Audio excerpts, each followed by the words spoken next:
है गुलजार जिनकी वजह से आज मादरे हिंद का हर घर हर आंगन।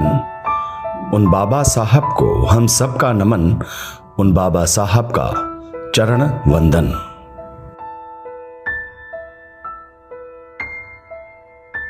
Our difficulty, as I said, is not about the ultimate future. Our difficulty is how to make the heterogeneous mess that we have today take a decision in common and march in a cooperative way on that road which is bound to lead us to unity. रचकर समता मूलक संविधान, सबको दिया अधिकार समान, लोकतंत्र के पावन मंदिर में किया ऐलान, जाति धर्म से नहीं बनता कोई महान। We, the people of India, have solemnly resolved to constitute India into a sovereign democratic republic and to secure to all its citizens justice, social, economic, political, and equality of status and opportunity, and to promote among them all fraternity, assuring the dignity of the individual and the unity of the nation. In our Constituent Assembly, this 26th day of November 1949, do hereby adopt, enact, and give ourselves this Constitution.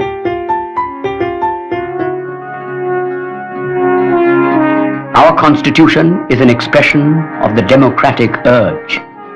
The Constitution embodies fundamental rights and directive principles of policy which assure many types of freedom.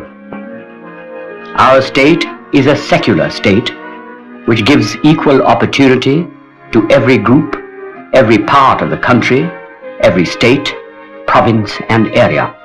Gandhi Nehru के सपनों को साकार किया, सरदार पटेल और मौलाना अब्दुल कलाम आजाद के सपनों को आकार दिया, देशवासियों के सपनों का संविधान दिया, स्वतंत्रता, समानता, बंधुत्व के भाव का प्रसार किया, हाशिए पर खड़े अंतिम व्यक्ति का सुरक्षित सम्मान किया, नव भारत का नूतन निर्माण किया।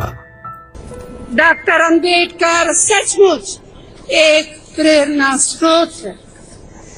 जिस समर्पण और संकल्प के साथ उन्होंने सामाजिक न्याय और सामाजिक सशक्तिकरण की लड़ाई लड़ी, इसके जरिए डॉक्टर अंबेडकर हमें प्रेरणा देते हैं। खुद डॉक्टर अंबेडकर ने 25 नवंबर 1949 को कांग्रेस पार्टी की भूमिका के बारे में जो कुछ कहा, मैं उसे ही दोहराना चाहती हूँ। ये कांग्रेस पार्टी के अनुशासन का ही नतीजा है कि प्रारूप समिति संविधान के प्रारूप को सदन में रखा सकी। इसीलिए संविधान के प्रारूप को आसानी से सदन तक लाने में सभी श्रेय कांग्रेस पार्टी को ही जाता है। शोषित वंचितों के लिए लड़ी लंबी लड़ाई, कलंकित कुरीतियों पर की चढ़ाई, माताओं बहनों को हर बंधन से मुक्त कराया, चहुं ओर मानवता का दीप जलाया। बाबा साहब अम्बेडकर दलित और कमजोर लोगों की जिंदगी में रोशनी लाई। उन्होंने अपनी सोच से हजारों साल पुराने जातिवाद की दीवार पर एक जबरदस्त चोट मारी। शिक्षित बनो, संघर्ष करो, संगठित रहो का उनका संदेश आज भी जोरों से गूंजता है। भीम के भारत को सुरक्षित रखने की अब है हमारी जिम्मेदारी।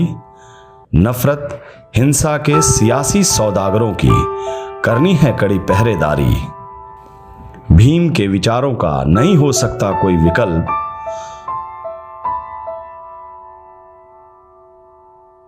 भीम के भारत को बचाएंगे, बाबा साहब के सपनों का समाज बनाएंगे।